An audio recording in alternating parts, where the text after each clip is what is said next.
Binasag ng isang kasinungalingan ang perpektong mundo ni Doktora Dalisay.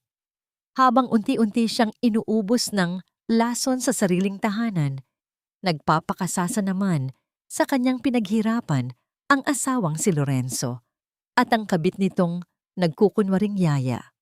Baliw ka na. Tanggapin mong pabigat ka na lang. Mariing bulong ng lalaki. Ngunit nagkamali sila. Mula sa abo ng panlilinlang, babangon ang asawang hindi na magpapaalipin. Paano niya dudurugin ang mga taong sumira sa kanya? Hayaan mo na siyang mabaliw ng tuluyan sa kwarto. Mas mapapabilis ang paglipat ng mga ari-arian at ng klinika sa pangalan ko kapag napatunayan kong tuluyan na siyang nawala sa sarili. Ang galing mo talaga, mahal. Sayang lang, at kailangan ko pang magpanggap na maamong yaya sa harap ng sirang ulong baog na yan araw-araw. Nakakasuka na. Ang mga salitang iyon ay tila mga punyal na walang awang itinarak sa dilim. Sa labas ng nakawang na pinto ng kusina, nakatayo si Dalisay. Hawak niya sa kanyang dibdib ang mga bagong tuping damit ng batang inampon nila. Mga damit na maingat niyang nilabhan at pinalambot dahil akala niya ay ito na ang bubuo sa kanyang kakulangan bilang isang babae. Ang pamilyang pinangarap niya ay isa lamang palang nakapangingilabot na ilusyon. Walang luha ang agad na pumatak mula sa kanyang mga mata, ngunit naramdaman niya ang malamig na pamamanhid na gumapang mula sa kanyang mga paa, paakyat sa kanyang lalamunan. Nanuyo ang kanyang bibig.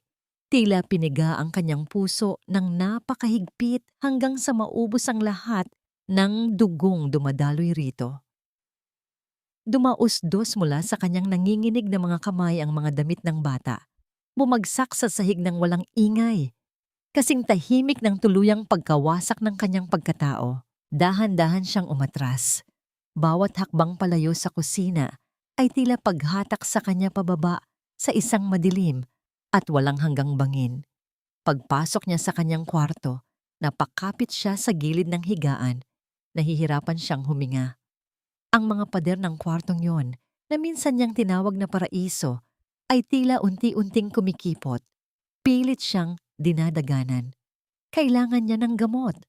Ang gamot na laging inihahanda ng kanyang mapagmahal na asawa para daw kumalma ang kanyang mga nerbiyos. Nanginginig ang kanyang mga daliri. Nang abutin niya ang maliit na lalagyan sa ibabaw ng side table. Sa kanyang pagmamadali at panginginig, nahulog ang isang tableta sa makinis na sahig. Yumuko siya upang pulutin ito. Ngunit nang itapat niya ang tableta sa liwanag ng lampshade, natigilan siya. Bilang isang doktor, kabisado niya ang hitsura at mga marka ng mga ordinaryong pampakalma. Ang tabletang hawak niya ay walang opisyal na marka, may kakaibang kulay at magaspang ang pagkakagawa. Hindi ito ang bitamina at gamot na reseta para sa kanya. Kasabay ng pagkunot ng kanyang noo ay ang paggapang ng isang nakakikilabot na hinala sa kanyang isipan. Kung hindi ito gamot, ano ang ipinapainom sa kanya araw-araw na dahilan ng kanyang panghihina, panginginig, at mga guni-guni? Narinig niya ang marahan at pamilyar na pagpihit ng doorknob. Bumukas ang pinto ng kwarto. Pumasok si Lorenzo. May dalang isang basong tubig at iginuhit sa kanyang labi ang pinakamatamis at pinakamaamong ng ngiti na minsan ay naging dahilan kung bakit ibinigay ni Dalisay ang buong buhay niya rito. Bakit gising ka pa, mahal ko? Malamig na tanong ng lalaki, lumapit at naupo sa tabi niya. Hinaplos nito ang kanyang buhok. Inumin mo na ang gamot mo. Kailangan mo ng pahinga para guminhawa ang pakiramdam mo. Nandito lang ako, hinding-hindi kita iiwan. Tinitigan ni Dalisay ang baso ng tubig. Pagkatapos ay itinaas ang kanyang paningin sa mga mata ng asawang lihim na pumapatay sa kanya. Hawak niya sa loob ng kanyang nakakuyom na palad ang tableta. Iinumin ba niya ang laso na nagkukunwaring pag-ibig? Tinitigan ni Dalisay ang maamong mukha ng kanyang asawa. Ang ngiting iyon na noon ay nagbibigay sa kanya ng kapayapaan ay tila naging isang patalim na dahan-dahang humihiwa sa kanyang lalamunan. Kinuha niya ang baso ng tubig mula sa mga kamay nito at inilagay ang tableta sa kanyang bibig. Ngunit sa halip na lunukin, itinulak niya ito sa ilalim ng kanyang dila. Gamit ang kanyang ngabang ngipin, uminom siya ng tubig at nagpanggap na lumunok, sabay ngiti ng tipid pabalik kay Lorenzo. Nakita niya ang kislap ng tagumpay sa mga mata ng lalaki nang haplusin nito ang kanyang pisngi bago tumayo upang iwan siyang mag-isa upang makapagpahinga. Nang marinig niyang sumara at kumagat ang siradura ng pinto, mabilis na iniluwa ni Dalisay ang basang tableta sa isang piraso ng tissue. Binalot niya ito ng mahigpit at itinago sa pinakailalim ng kanyang bulsa. Ang kanyang puso ay kumakabog ng napakabilis. Tila nais kumawala sa kanyang dibdib dahil sa pinaghalong takot at pagkamuhi. Kinabukasan, sinamantala ni Dalisay ang pag-alis ni Lorenzo papunta sa opisina. Nagdahilan siyang kukuha lamang ng lumang libro sa kanyang dating klinika. Sa halip, dumiretso siya sa ospital kung saan nagtatrabaho ang isa sa mga pinagkakatiwalaan niyang kasamahang doktor. Habang naglalakad sa mahabang pasilyo, nanginginig ang kanyang mga tuhod. Pilit niyang inilalayo ang kanyang paningin sa mga taong nakasalubong, natatatakot na baka makita nila ang pagkasira ng kanyang isip na pilit ipinapaniwala sa kanya ng sarili niyang asawa. Sa kanyang pagmamadali at kalituhan, nabunggo niya ang isang matangkad na lalaking may dalang mga folder. Nagkalaglagan ng mga papel sa sahig. Agad siyang napaluhod.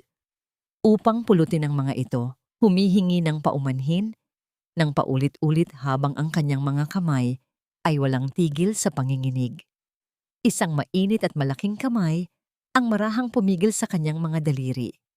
Pag-angat niya ng paningin, nakita niya si Attorney Joaquin, isang tahimik ngunit matapang na abogado at dating kakilala.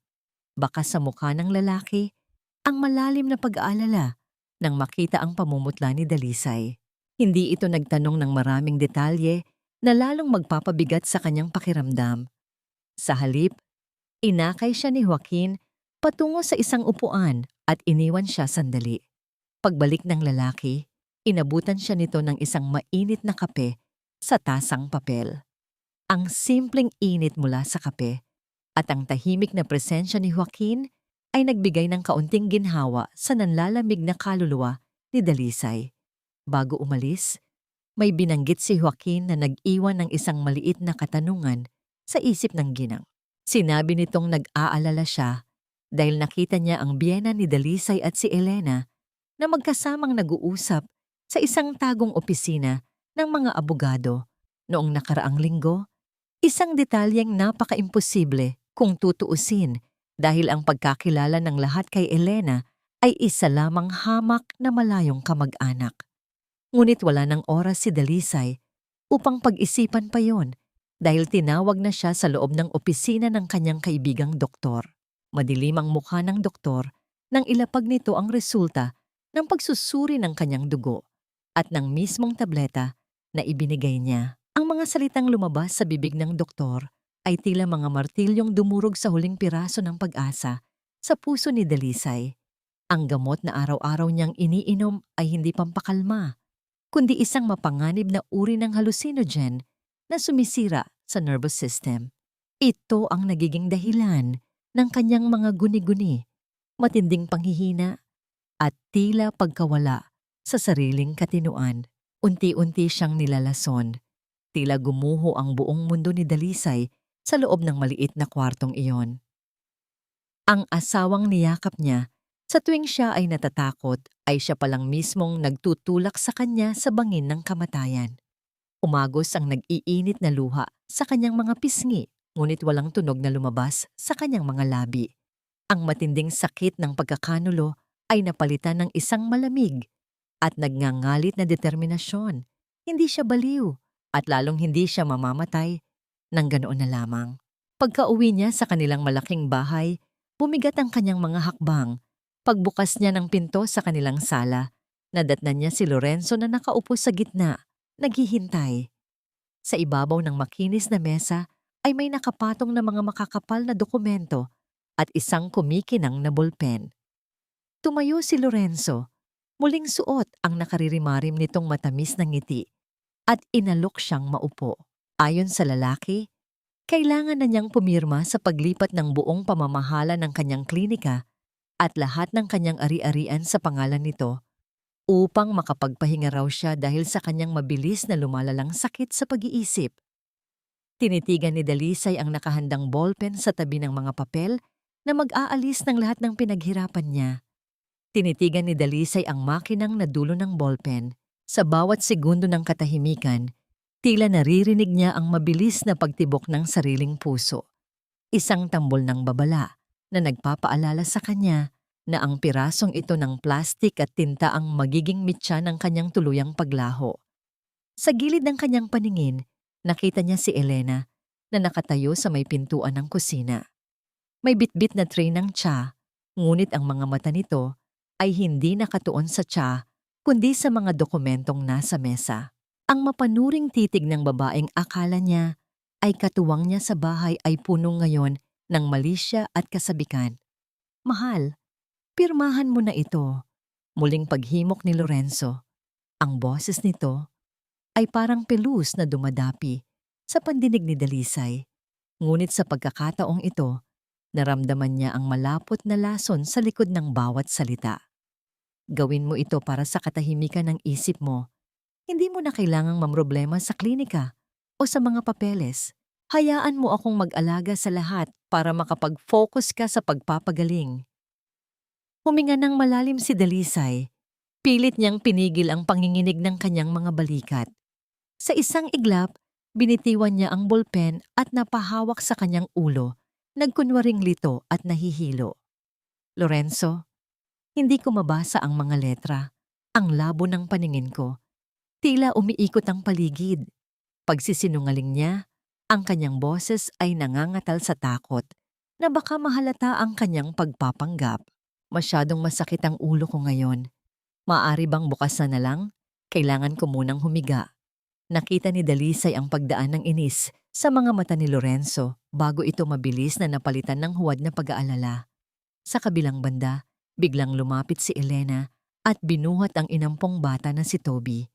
Palihim na kinurot ni Elena ang hita ng bata. Dahilan upang bigla itong mag-iiyak ng napakalakas. Ang matinis na tinig ng bata ay tila sinadyang gawin upang lalong guluhin ang isip ni Dalisay. "Naku, Doktora Dalisay, baka lalo kayong ma-stress niyan. Hayaan niyo na pong pirmahan ito para matapos na ang lahat ng iisipin niyo." Singit ni Elena habang pilit na pinatatahan ng bata sa isang paraang tila nanunukso. Mabilis na tumayo si Dalisay at naglakad patungo sa lababo sa kusina, nagkunwaring iinom ng tubig. Doon, kinuha niya ang pagkakataon nang nakatalikod ang dalawa. Inilabas niya ang tableta mula sa kanyang bulsa at palihim itong itinapon sa malaking paso ng halaman na nasa sulok ng kusina. Ngunit hindi niya alam na may isang pares ng mga mata na kanina pa nakamasid sa bawat galaw niya. Si Manang Teresa, ang matandang katiwala na halos 20 taon nang naninilbihan sa pamilya, ay nakatayo sa dilim ng pantry. Nakita nito ang pagtatapon ni Dalisay ng gamot at ang matalim na sulyap ng ginang sa paso. Nang gabi ring iyon, habang mahimbing na ang tulog ni Lorenzo dahil sa pagod sa pag-aayos ng mga papeles, dahan-dahang lumabas si Dalisay ng kwarto. Nagulat siya nang matagpuan si Manang Teresa na naghihintay sa kanya sa dulo ng pasilyo.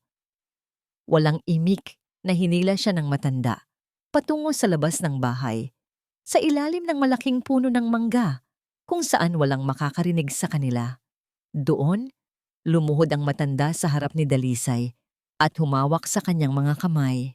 "Anak, nakita ko ang ginawa mo sa kusina." Bulong ni Manang Teresa. Ang boses nito ay basag dahil sa pigil na pag-iyak. "Matagal ko nang gustong sabihin sa'yo, pero natatakot ako para sa buhay ko at sa buhay mo. Hindi sila mga anghel na nag-aalaga sa'yo." Si Lorenzo at Elena. Matagal na silang magkakilala bago pa man dumating si Elena rito bilang yaya at ang batang si Toby. "Anak, Tignan mong mabuti ang mga mata ng batang yan kapag katabi niya ang kapatid ni Elena na madalas bumisita rito. Sila ang totoong pamilya, Dalisay. Ikaw ay ginagawa lang nilang gatasan ng pera. Tila binuhusan ng nagyayelong tubig si Dalisay. Ang kanyang tuhod ay nanghina hanggang sa mapaupo siya sa damuhan. Ang lahat ng pag-aalinlangan niya ay nagkaroon ng kumpirmasyon mula sa taong pinakamatagal nang nakasaksi sa lahat. Manang Teresa, tulungan niyo po ako. Pagsusumamo ni Dalisay, ang kanyang tinig ay halos pabulong na lamang sa gitna ng katahimikan ng gabi. Lalaban tayo, anak, sagot ng matanda habang hinahaplos ang buhok ni Dalisay. Pero kailangan nating mag-ingat. May itinatagong susi si Elena sa ilalim ng kanyang unan. Susi sa isang kwartong laging nakakandado sa likod ng garahe. Doon nila itinatago ang mga totoong papeles na hindi mo dapat makita. Sa gitna ng kadiliman, isang bagong alyansa ang nabuo. Ngunit habang pabalik si Dalisay sa loob ng bahay, nakita niya ang isang anino na nakatayo sa bintana ng ikalawang palapag. Ang aninong yon ay nakatingin ng diretso sa kinaroroonan nila ni Manang Teresa. Hindi nakatulog si Dalisay ng gabing iyon. Ang bawat tibok ng orasan sa dingding ay tila isang babala na nauubos na ang kanyang panahon. Sa kanyang tabi, mahimbing ang tulog ni Lorenzo. Ang dibdib nito ay regular na tumataas at bumababa, isang larawan ng kapayapaan na lingid sa karumihan ng kanyang budhi. Dahan-dahang bumangon si Dalisay, kasing ingat ng isang anino, at lumabas ng silid nang hindi gumagawa ng anumang ingay sa makinis na sahig. Ang buong bahay ay balot ng nakabibinging katahimikan. Patay ang lahat ng ilaw, maliban sa malamig na sinag ng buwan na tumatagos sa malalaking bintana, nagbibigay ng maputlang liwanag sa pasilyo. Tanda ni Dalisay ang sinabi ni Manang Teresa tungkol sa susi sa ilalim ng unan ni Elena. Huminga siya ng malalim bago marahang pinihit ang doorknob ng silid ng yaya. Sa loob, naamoy niya ang halimuyak ng mamahaling pabango na hindi kayang bilhin ng isang hamak na katulong. Ang pabangong madalas din niyang maamoy sa polo ni Lorenzo. Dahan-dahan siyang lumapit sa higaan. Nakita niya ang mahimbing na tulog ni Elena. Ang mukha nito ay payapa, ngunit puno ng lihim. Sa bawat paggalaw ni Dalisay, tila tumitigil ang kanyang paghinga. Maingat niyang isiningit ang kanyang kamay sa ilalim ng malambot na unan. Naramdaman ng kanyang mga daliri ang isang matigas at malamig na bagay. Isang maliit na susi na nakakabit sa isang itim na laso. Sa isang mabilis, ngunit maingat na galaw, nakuha niya ito. Ngunit sa sandaling iyon, biglang gumalaw si Elena at nagpakawala ng isang mahinang ungol sa kanyang panaginip. Nanigas si Dalisay sa kanyang kinatatayuan. Halos hindi magawang kumurap hanggang sa muling bumalik ang regular na paghinga ng babae. Mabilis siyang lumabas at tinahak ang daan patungo sa garahe sa likod ng bahay. Doon, sa isang sulok na madalas ay nababalot ng agiw at dilim, matatagpuan ang isang maliit na kwartong imbakan. Gamit ang nanginginig na mga kamay, isinusi niya ang nakuha niyang susi. Pagpasok niya, ang amoy ng lumang papel at alikabok ang sumalubong sa kanya. Hindi siya nagsindi ng ilaw. Sa halip ay gumamit siya ng isang maliit na flashlight na nakatago sa kanyang bulsa. Sa loob ng isang itim na folder na may markang hindi pamilyar sa kanya, natagpuan ni Dalisay ang isang dokumentong nagpabago sa takbo ng kanyang dugo. Hindi ito ang mga papeles ng klinika, kundi isang orihinal na medical report ni Lorenzo mula sa isang espesyalista sa ibang bansa. 10 taon na ang nakalilipas. Malinaw na nakasaad doon, si Lorenzo ay may kondisyong nagreresulta sa permanenteng pagkabaog mula pa noong kabataan nito dahil sa komplikasyon ng isang sakikit. Napahawak si Dalisay sa kanyang dibdib. Kung 10 taon na palang baog si Lorenzo, imposibleng siya ang ama ni Toby. Maliban na lamang kung hinalungkat pa niyang mabuti ang folder. Doon niya nakita ang isa pang dokumento, Isang sertipiko ng kapanganakan na may ibang pangalan. Ang ama ng bata ay nakalista bilang isang lalaking pamilyar ang apelyido kay Elena. Ngunit ang mas nakahihindik ay ang mga litratong nakalakip, mga litrato ni Lorenzo at Elena na masayang magkasama sa isang dalampasigan, may bitbit na sanggol. Noong panahong sinasabi ni Lorenzo na nasa isang business trip siya sa malayo. Dalisay? Isang boses ang bumasag sa katahimikan mula sa likuran niya. Halos malaglag ang flashlight ni Dalisay sa sobrang gulat. Sa pintuan ng imbakan, nakatayo si Manang Teresa.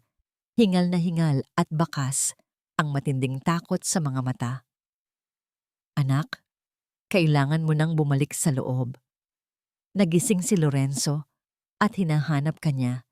Sinabi ko na lamang na nagpunta ka sa kusina para uminom ng tubig, pero mukhang hindi siya naniwala. Bilisan mo. Mabilis na ibinalik ni Dalisay ang mga papeles, ngunit itinago niya ang pinakaimportanteng pahina sa loob ng kanyang damit. Nanginginig ang kanyang buong katawan habang muling isinasara ang kwarto. Habang naglalakad pabalik sa main house, naramdaman niya ang isang matalas na titig mula sa itaas ng balkonahe. Ang liwanag ng buwan ay tumama sa isang pares ng mga mata na puno ng pagdududa at galit. Si Lorenzo ay nakatayo roon, tinitignan ang bawat galaw niya sa dilim. Saan ka nang galing, Dalisay? Ang malamig na tanong ng kanyang asawa ay umalingaw-ngaw sa paligid. Kasing lamig ng hanging humahampas sa mga dahon ng mangga, nanigas ang buong katawan ni Dalisay sa gitna ng hagdanan. Ang boses ni Lorenzo ay tila isang malamig na haplos ng yelo sa kanyang batok. Dahan-dahan siyang nag-angat ng tingin at nakita ang kanyang asawa sa tuktok ng balkonahe. Ang kalahati ng mukha nito ay nababalot ng anino, habang ang kabilang bahagi ay tinatamaan ng maputlang liwanag ng buwan. Ang mga mata nito ay hindi kumukurap. Tila sinusubukan nitong basahin ang bawat lihim na itinatago ni Dalisay sa loob ng kanyang dibdib. Uminom lang ako ng tubig sa kusina, mahal. Mahinahon niyang sagot. Pilit na pinatatatag ang boses sa kabila ng mabilis na pagtibok ng kanyang puso. Ramdam niya ang matigas na papel ng medical report na nakasiksik sa loob ng kanyang pantulog.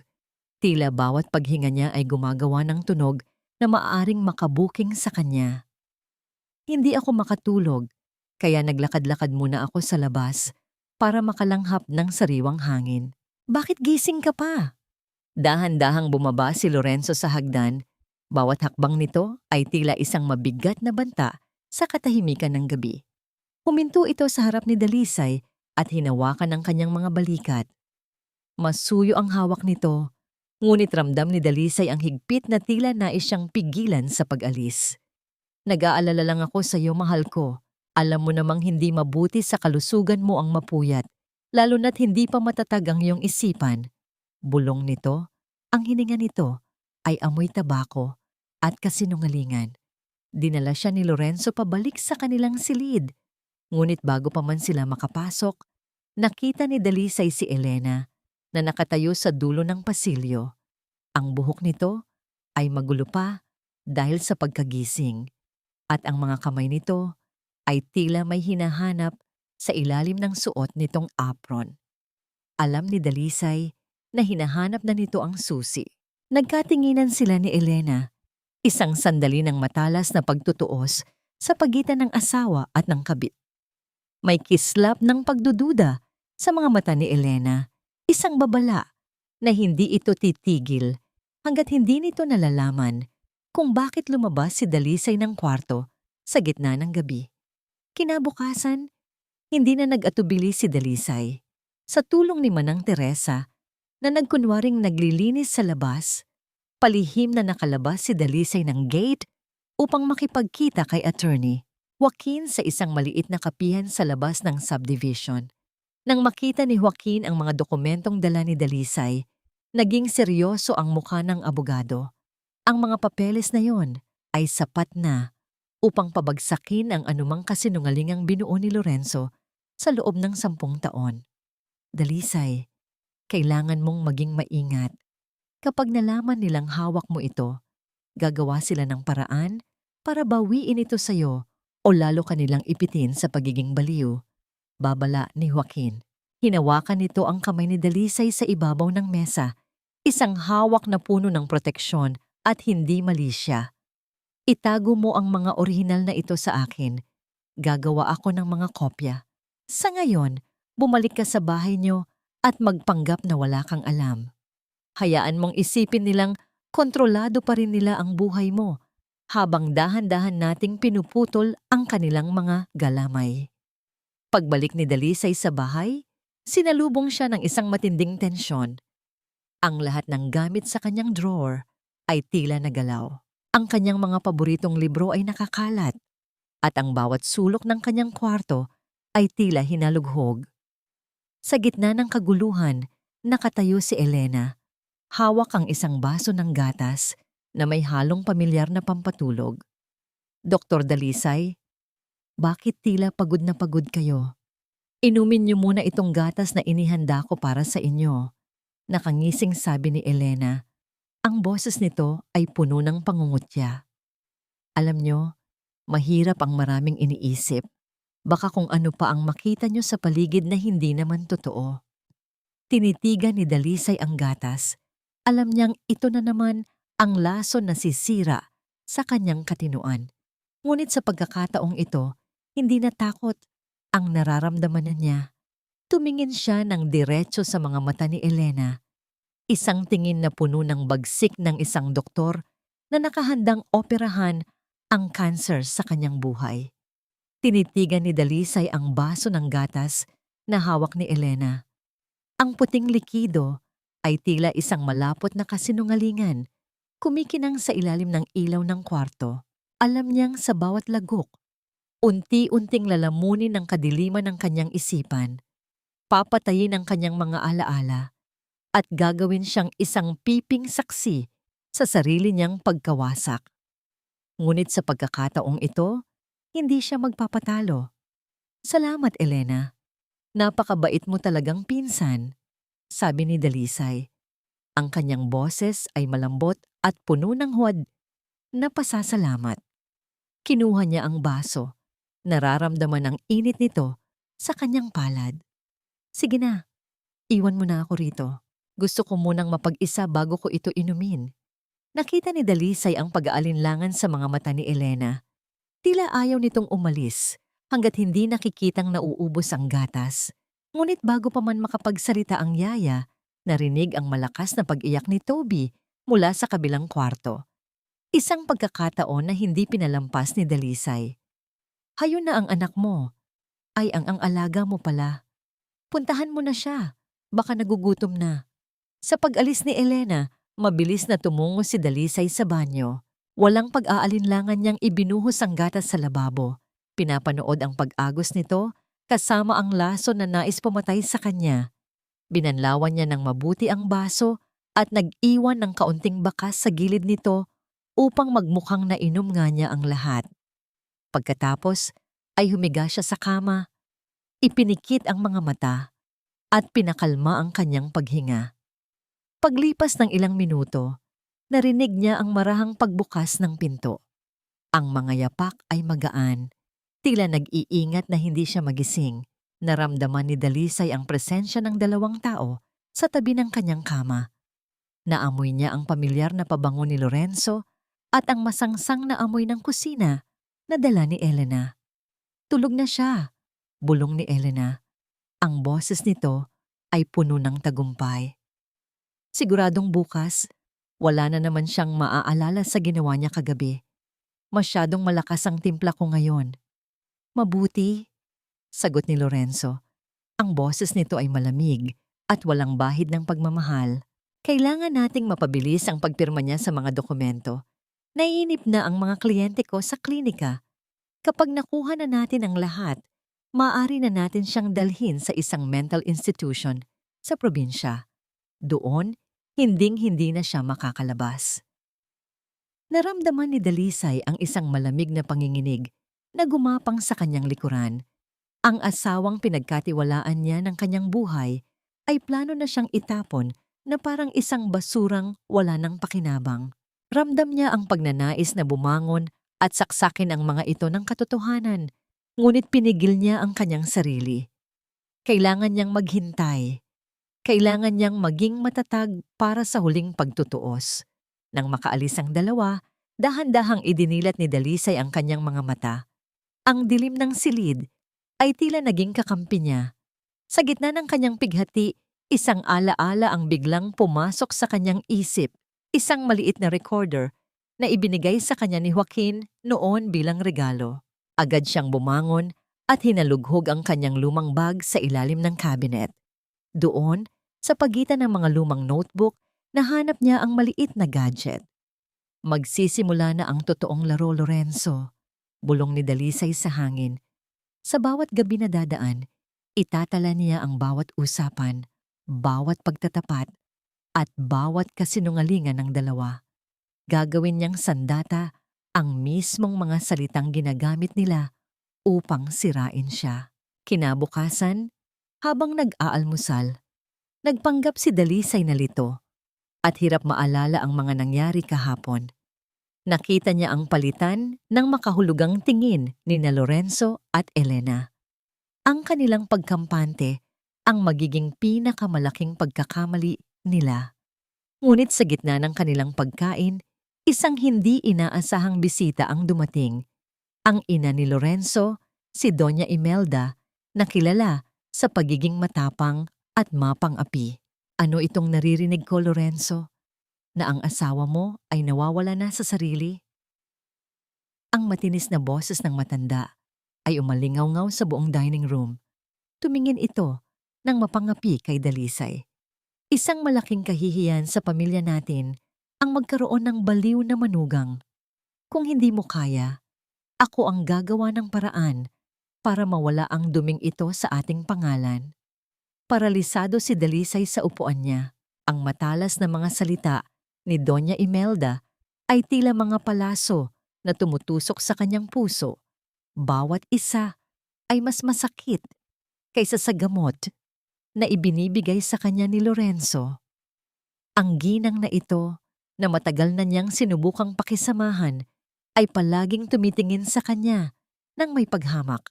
Para sa matanda, siya ay isang hamak na doktor na walang angkan, walang kayamanan, at walang kakayahang magbigay ng apo sa kanilang pamilya.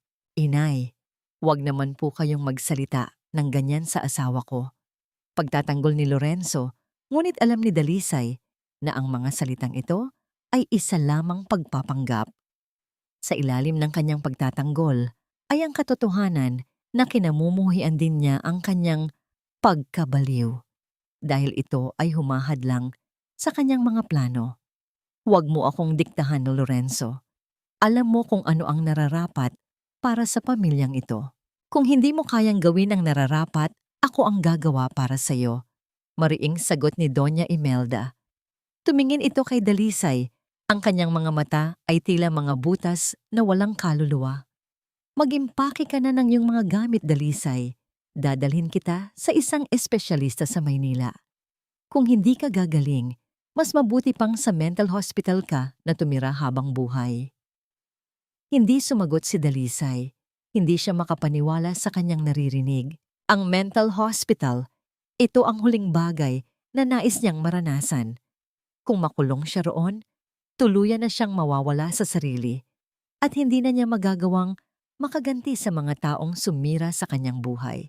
Sa sumunod na mga araw, ang buhay ni Dalisay ay naging isang impyerno. Si Doña Imelda ay parating nakabuntot sa kanya. Tila isang aninong hindi siya kayang takasan. Bawal siyang lumabas ng bahay, bawal siyang makipag-usap sa kahit sino at parati siyang pinaiinom ng mga gamot na nagpapahina sa kanyang isip. Si Lorenzo naman ay abala sa pag-aayos ng mga papeles para sa paglipat ng kanyang mga ari-arian. Tila ba isang orasan na patuloy na tumatakbo patungo sa kanyang tuluyang pagkawasak. Ngunit sa gitna ng lahat ng ito, patuloy pa rin siyang lumalaban. Sa gabi, palihim niyang ginagamit ang recorder upang itala ang mga usapan nina Lorenzo, Elena at Doña Imelda. Sa bawat pag-uusap, mas lalo niyang nalalaman ang kanilang mga plano, ang pagbebenta ng kanyang klinika sa mababang presyo, ang paggamit ng kanyang pera upang pondohan ang mga ilegal na negosyo ni Lorenzo, at ang pagtatapon sa kanya sa isang liblib na mental institution. Isang gabi, habang nag-uusap sina Lorenzo at Doña Imelda sa library, narinig ni Dalisay ang isang impormasyong nagpabago sa lahat. Ito ay tungkol sa pagkamatay ng kanyang mga magulang. Sinasabi ni Lorenzo na ang aksidente na ikinamatay ng mga ito ay dahil sa pagiging irresponsable ng kanyang ama na nagmamaneho ng lasing. Ngunit narinig ni Dalisay si Doña Imelda na nagsasabi kay Lorenzo na may iba pang dahilan. Isang lihim na kanilang pinagtatakpan sa loob ng mahabang panahon. Siguraduhin mong hindi na malalaman ni Dalisay ang tungkol sa mga dokumento sa bangko, sabi ni Doña Imelda. Kung malalaman niyang ang ama niya ay hindi lasing nang mangyari ang aksidente at na ang tunay na dahilan ng pagkawala ng preno ng kanyang sasakyan ay ang utos ko, magkakagulo ang lahat. Nang marinig iyon ni Dalisay, tila gumuho ang kanyang mundo. Ang mga magulang na pinakamamahal niya, na inalayan niya ng kanyang buong buhay, ay pinatay pala ng mismong taong pinagkatiwalaan niya ng kanyang puso. Ang lahat ay isang malaking kasinungalingan, isang larong pinaglalaruan siya ng mga taong nasa paligid niya. Ngunit sa pagkakataong ito, hindi na siya iiyak. Ang puso niya ay puno na ng galit, isang galit na magbibigay sa kanya ng lakas upang lumaban, upang bawiin ang lahat ng ninakaw sa kanya at upang ipakita sa mga taong ito kung ano ang ibig sabihin ng galit ng isang api. Mula sa gabing iyon, nagpasiya si Dalisay na magpanggap na sumusunod sa lahat ng gusto ni Doña Imelda at Lorenzo. Magiging maamo siya, magiging sunod-sunuran siya, at magiging handa siyang magpakulong sa mental institution. Ngunit sa loob ng kanyang isipan, nagbabalak na siya ng isang planong hindi nila inaasahan. Isang planong magpapabagsak sa kanilang lahat, sa mismong hukay na kanilang ginawa para sa kanya. Sa mga sumunod na araw, si Dalisay ay naging isang sunod-sunuran na manika. Sumunod siya sa lahat ng ipinag-uutos ni Doña Imelda, uminom ng mga gamot na ibinigay ni Elena at hindi nagreklamo kahit minsan. Sa panlabas, tila tuluyan na siyang nawala sa kanyang sarili. Isang sirang babae na walang lakas na lumaban. Ngunit sa kanyang puso, nag-aalab ang isang apoy. Naghihintay lamang ng tamang panahon upang sumiklab. Itinatago pa rin niya ang maliit na recorder at sa bawat gabi, kinukuha niya ang lahat ng mga kasinungalingan, mga lihim at mga pagtataksil na ginagawa sa kanya. Ang mga audio na ito ang magiging sandata niya sa huling laban. Sa tulong ni Manang Teresa, nagawa rin niyang makipag-ugnayan kay Attorney Joaquin. Ibinigay niya sa abogado ang mga kopya ng mga dokumento at ang mga audio recording na naglalaman ng sapat na ebidensya upang ipaaresto sina Lorenzo, Elena at Doña Imelda. Dalisay, mag-iingat ka. Alam kong determinado kang maghiganti, ngunit hindi mo kailangang mag-isang harapin ang mga halimaw na ito. Sabi ni Joaquin, ang boses nito ay puno ng pag-aalala. Huwag kang mag-alala, Joaquin. Alam ko ang ginagawa ko. Kailangan kong magpanggap na mahina para hindi nila ako paghinalaan. Kapag dumating na ang tamang panahon, sisiguraduhin kong pagsisisihan nila ang lahat ng ginawa nila sa akin. Sagot ni Dalisay. Ang kanyang boses ay puno ng determinasyon. Isang gabi, narinig ni Dalisay si Doña Imelda na nag-uusap sa telepono. Ang matanda ay nagpaplano na dalhin siya sa isang mental institution sa probinsya sa loob ng 3 araw. Ito na ang huling pagkakataon. Kailangan niyang kumilos ng mabilis. Kinabukasan, nagpanggap si Dalisay na mas lala ang kanyang kondisyon.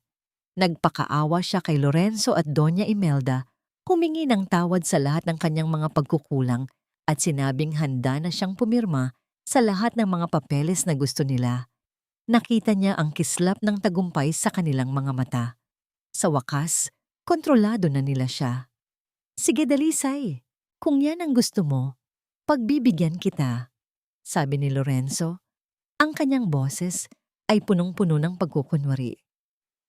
Pero kailangan mong pumirma sa lahat ng ito sa harap ng ating mga kaibigan at pamilya. Gusto kong ipakita sa kanila na ginawa ko ang lahat para sa iyo, ngunit ikaw mismo ang sumuko sa iyong paglaban. Ang mga salitang iyon ang nagbigay kay Dalisay ng ideya. Isang ideya na mas magiging madali ang pagpabagsak sa mga ito. Kung yan ang gusto mo, Lorenzo, pagbibigyan kita. Pipirma ako sa lahat ng mga papeles sa harap ng lahat. Gusto kong malaman ng buong mundo kung gaano ako kaswerte na magkaroon ng asawang tulad mo. Ngumiti si Dalisay, isang ngingiting hindi umabot sa kanyang mga mata. Sa loob ng kanyang isipan, nagbabalak na siya ng isang pagtatanghal na hindi nila makakalimutan. Isang pagtatanghal na magpapabagsak sa kanilang lahat sa harapan ng lahat ng kanilang mga kaibigan at pamilya. Isang pagtatanghal na magpapakita sa mundo kung sino talaga si Dalisay. Isang babaeng niloko, pinagtaksilan at sinubukang patayin, ngunit handang bumangon mula sa abo ng kanyang pagkasira at ipakita ang tunay na kahulugan ng hustisya. Sa araw ng pagpirma, ang bahay ni Dalisay ay naging isang teatro ng mga kasinungalingan. Puno ng mga bisita na nagpanggap na nag-aalala para sa kanyang kalagayan, ngunit sa likod ng kanilang mga ngiti ay nakatago ang pananabik na makita siyang bumagsak. Si Doña Imelda ay nagmamando sa lahat. Tila siya ang reyna ng okasyong ito. Ang kanyang mga mata ay puno ng pagtatagumpay. Tila ba si Dalisay ay isang laruan na tuluyan na niyang nasira. Si Lorenzo ay nakatayo sa tabi niya. Ang kanyang braso ay nakayakap sa baywang ni Dalisay. Ngunit sa likod ng kanyang pag-aalala ay nakatago ang pagmamadali na matapos na ang lahat. Si Elena ay naglilingkod ng mga inumin sa mga bisita. Ang kanyang mga mata ay puno ng pangungutya sa tuwing titingin siya kay Dalisay. Alam ni Dalisay na nagdiriwang na ang yaya sa kanyang isipan. Sa wakas, malaya na silang makukuha ang lahat ng kanyang pinaghirapan at wala nang hahadlang sa kanilang kaligayahan. Ngunit hindi nila alam na ang taong inaakala nilang isang manika ay naghanda na ng isang sorpresa na magpapabago sa kanilang mga buhay magpakailanman. Sa loob ng kanyang silid, naghahanda si Dalisay.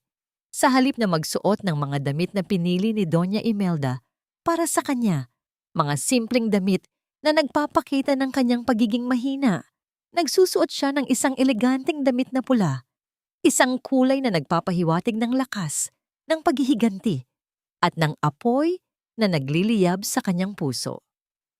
Sa kanyang mga labi, nagpahid siya ng pulang lipstick, tila isang bala na handa ng ilabas sa kanyang mga salita. Sa kanyang mga tainga, isinuot niya ang kanyang mga paboritong hikaw. Mga brilyante na ibinigay sa kanya ng kanyang mga magulang, isang paalala sa kanyang pagmamahal at isang pangako na ipaghihiganti ang kanilang pagkamatay. Bago siya lumabas, tumayo si Dalisay sa harap ng salamin at tinitigan ang kanyang sarili. Hindi niya nakita ang isang sirang babae na handang sumuko sa kanyang kapalaran. Sa halip, nakita niya ang isang matapang na doktor na handang harapin ang kanyang mga kaaway at ipaglaban ang kanyang karapatan. Hindi ako magpapatalo sa inyo, bulong niya sa kanyang sarili. Babawiin ko ang lahat ng ninakaw niyo sa akin at pagsisisihan ninyo ang araw na sinubukan ninyong sirain ang buhay ko. Nang lumabas si Dalisay, nagulat ang lahat sa kanyang nakita. Hindi nila inaasahan na makikita nila ang isang babaeng napakaganda at puno ng kumpiyansa. Tumingin si Dalisay sa bawat isa sa kanila, isa-isa at ngumiti. Ngunit sa kanyang mga mata, nakita nila ang isang babala. Isang babala na malapit na silang harapin ang kanilang huling paghuhukom.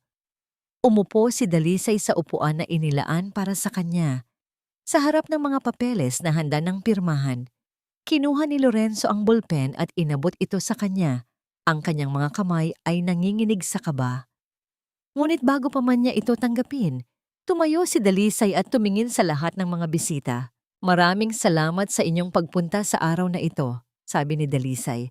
Ang kanyang boses ay malakas at malinaw. Gusto kong malaman ninyo na lubos kong pinahahalagahan ang inyong pagmamahal at suporta sa akin sa mga panahong ito ng aking pagsubok. Nagpalitan ng tingin ang mga bisita. Hindi nila alam kung ano ang nangyayari. Ano ang gagawin ni Dalisay? Susuko na ba siya sa wakas? Ngunit sa mga sumunod na salita ni Dalisay, nalaman nila ang katotohanan na magpapabagsak sa lahat ng mga kasinungalingan at pagtataksil na naganap sa loob ng bahay na ito. Alam kong marami sa inyo ang nagtataka kung bakit ako pumayag na pumirma sa mga papeles na ito. Patuloy ni Dalisay, ang kanyang boses ay puno ng isang bagong lakas na hindi pa nila naririnig. Gusto kong malaman ninyo na ginawa ko ito hindi dahil sumuko na ako sa aking paglaban, ngunit dahil meron akong isang bagay na nais kong ibahagi sa inyong lahat. Tumingin si Dalisay kay Lorenzo. Ang kanyang mga mata ay puno ng paghamak. Sa loob ng maraming taon, pinaniwalaan ko ang mga kasinungalingan na sinabi sa akin. Pinaniwalaan kong baliw ako, na mahina ako, at na hindi ko kayang mabuhay nang wala ang tulong ng aking asawa. Ngunit mali ako.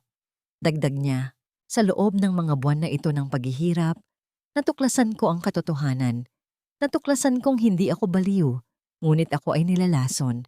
Natuklasan kong hindi ako mahina, ngunit ako ay pinagtaksilan.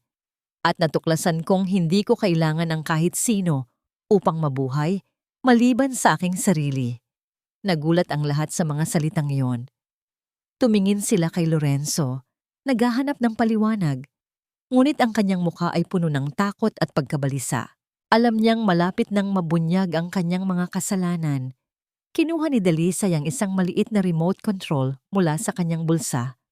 Ngayon, gusto kong ipakita sa inyo ang katotohanan, sabi niya. Gusto kong marinig ninyo ang mga tunay na tinig ng mga taong pinagkatiwalaan ko. Handa na ba kayo? Pinindot ni Dalisay ang button. Mula sa mga speaker na nakatago sa silid, narinig ang mga boses ni Lorenzo, Elena, at Doña Imelda. Narinig nila ang kanilang mga plano na nakawin ang kanyang pera. Itapon siya sa isang mental institution at pagtakpan ang kanilang mga kasalanan. Ang bawat salita ay tila isang bomba na sumasabog sa katahimikan ng silid. Ang mga bisita ay nagulat, galit at nadismaya sa kanilang mga naririnig.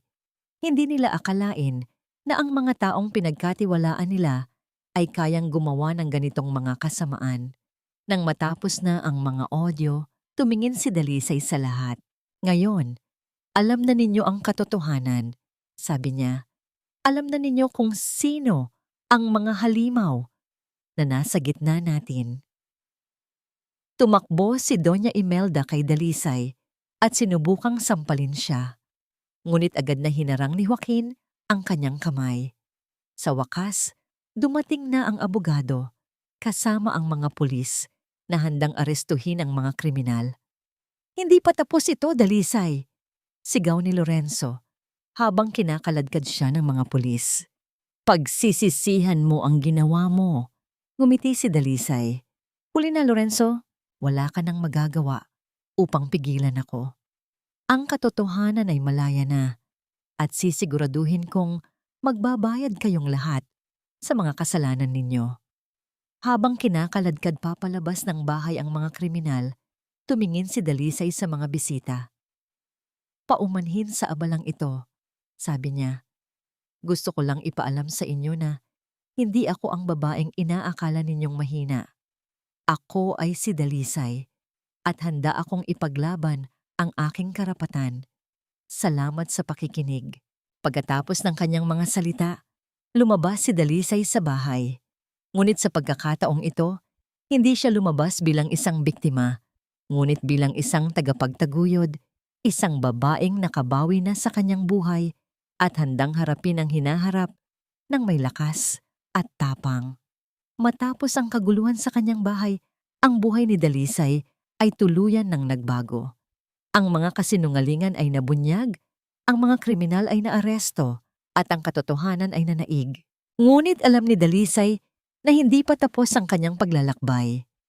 Kailangan pa rin niyang pagalingin ang kanyang mga sugat, bawiin ang kanyang tiwala, at muling buuin ang kanyang buhay.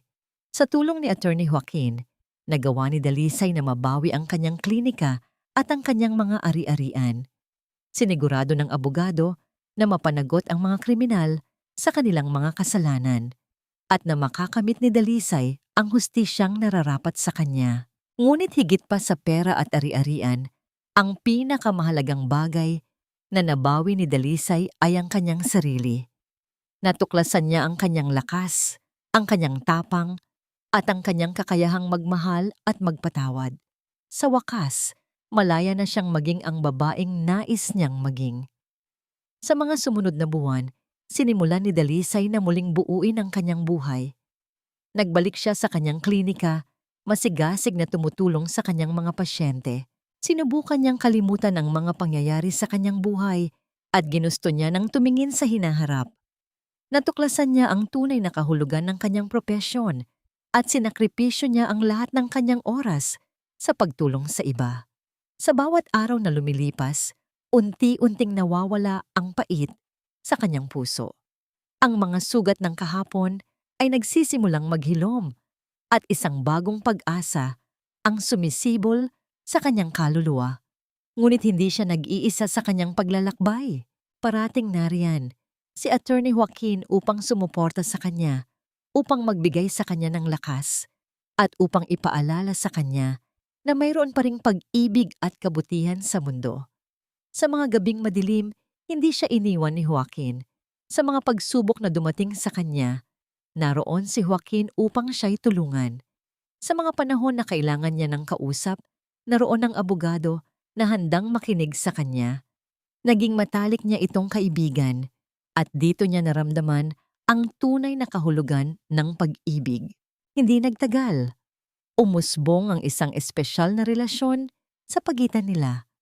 Ito ay hindi isang pag-ibig na mabilis at madahas, ngunit isang pag-ibig na dahan-dahang sumisibol, tulad ng isang binhing maingat na tinutubuan ng pagmamahal at respeto. Sa bawat araw na lumilipas, mas lalo nilang nakikilala ang isa't isa at mas lalo silang nahuhulog sa isa't isa. Ngunit alam ni Dalisay na hindi pa siya handang magmahal muli.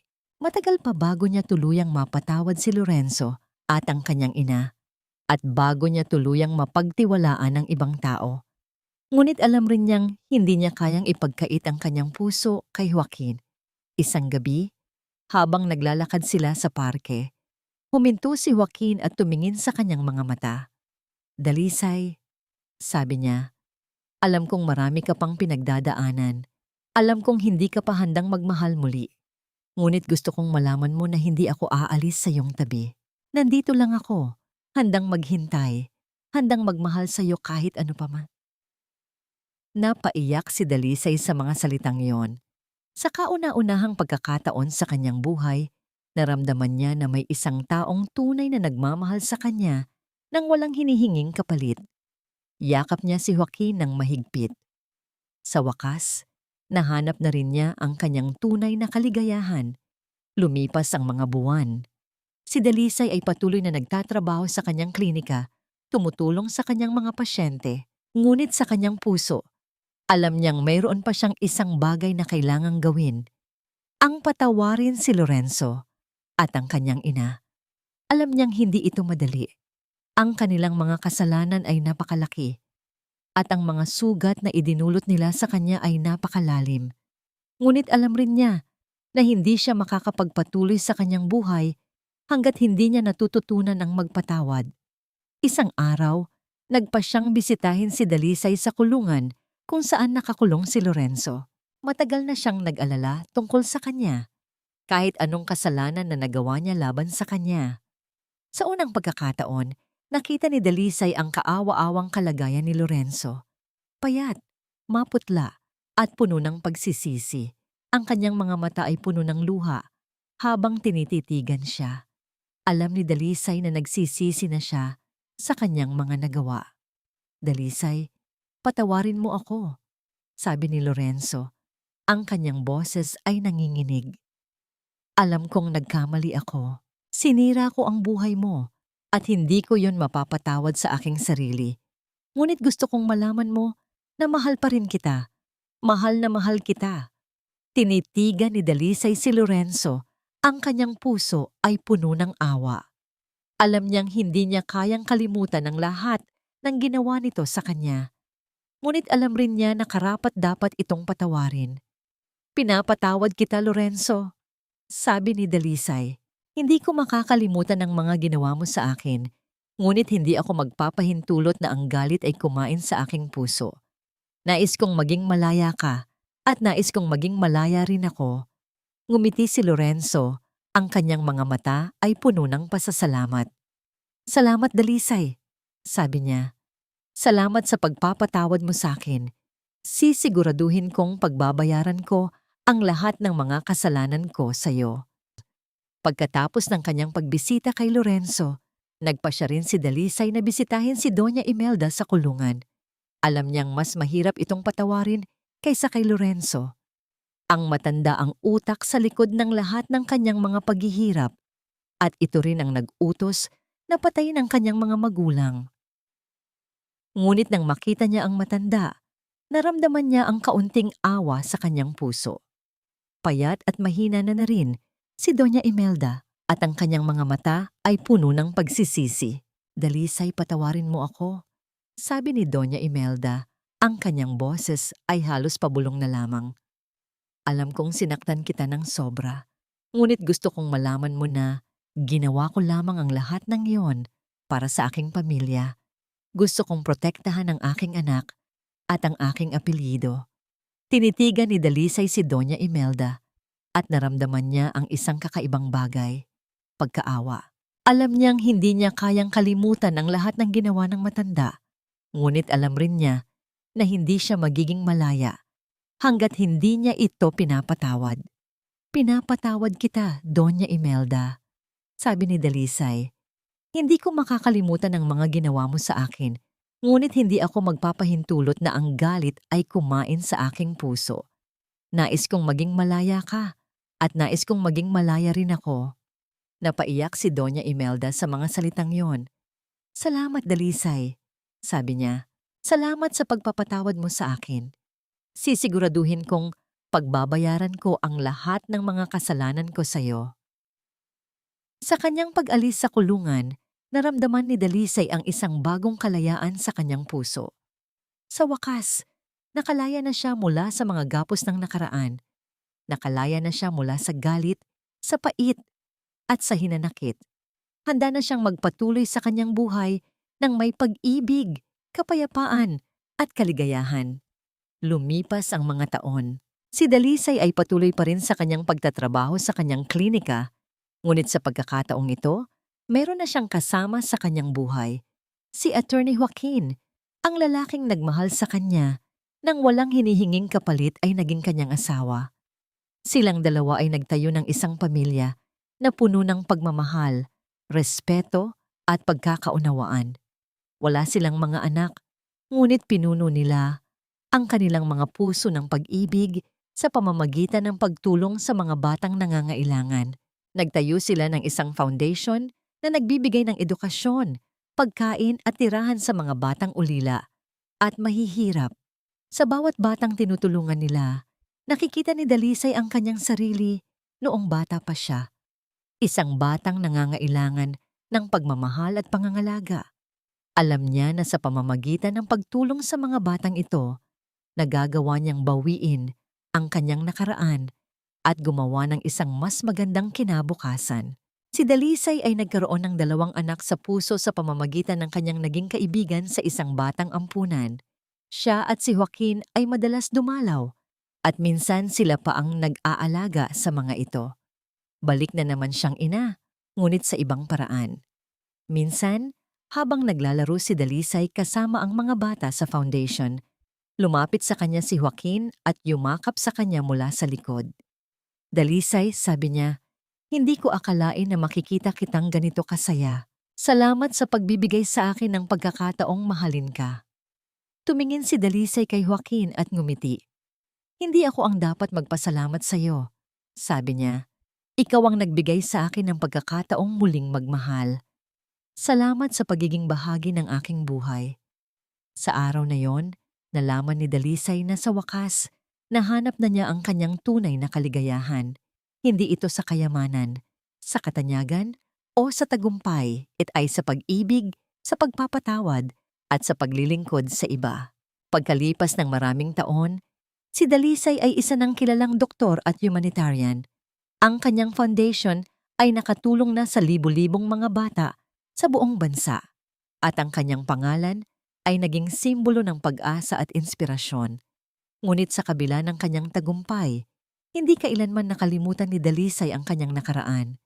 Palagi niyang inaalala ang mga kasinungalingan, ang mga pagtataksil, at ang mga paghihirap na kanyang pinagdaanan.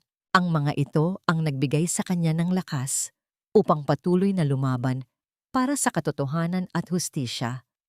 Isang araw, nakatanggap si Dalisay ng isang sulat mula sa isang mental institution sa probinsya.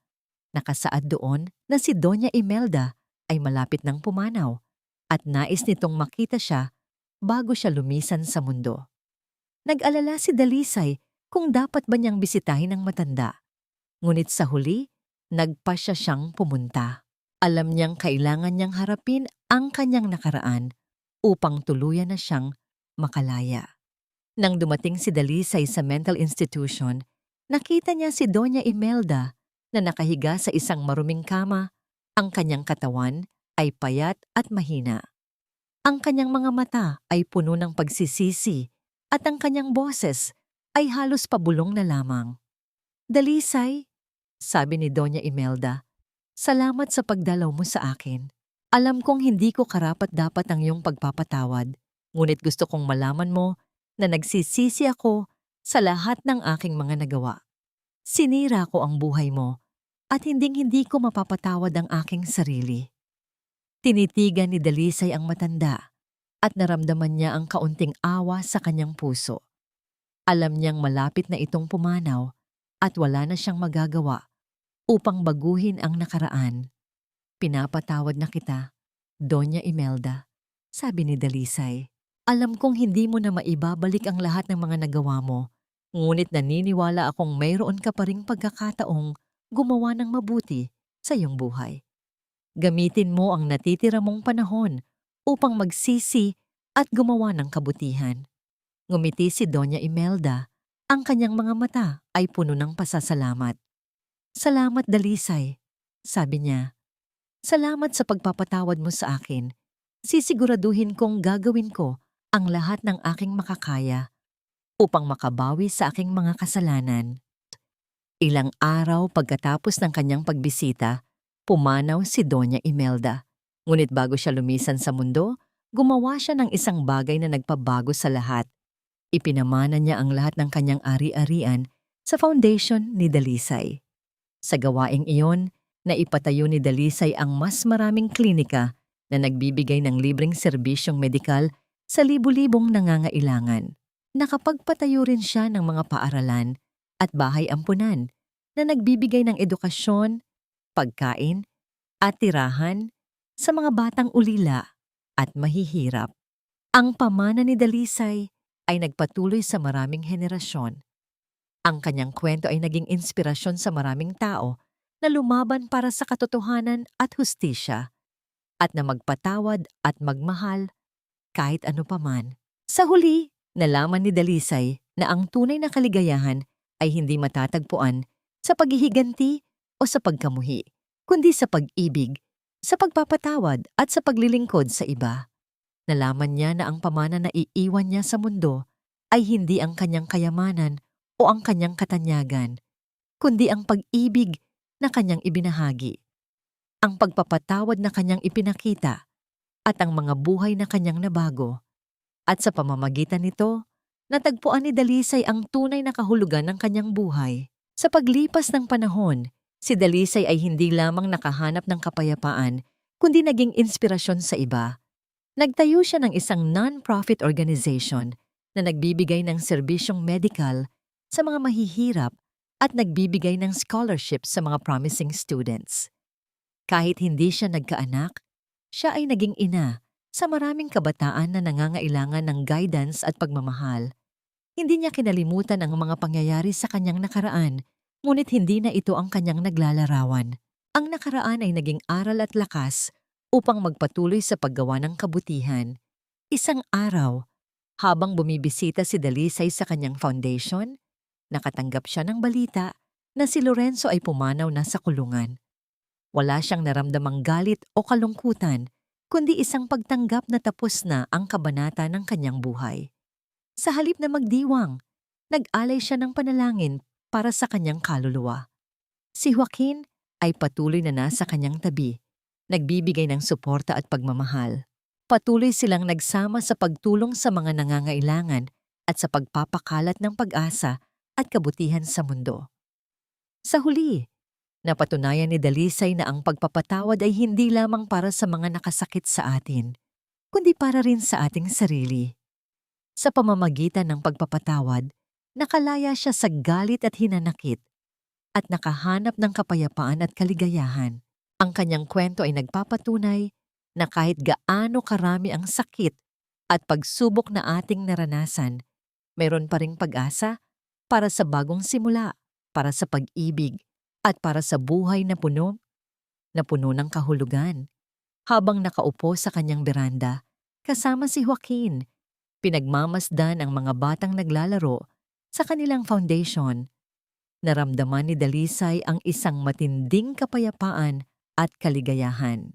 Ang kanyang nakaraan ay naging aral, ang kanyang kasalukuyan ay puno ng pag-ibig, at ang kanyang hinaharap ay puno ng pag-asa. Sa wakas, natagpuan ni Dr. Dalisay ang tunay na liwanag ng bagong umaga.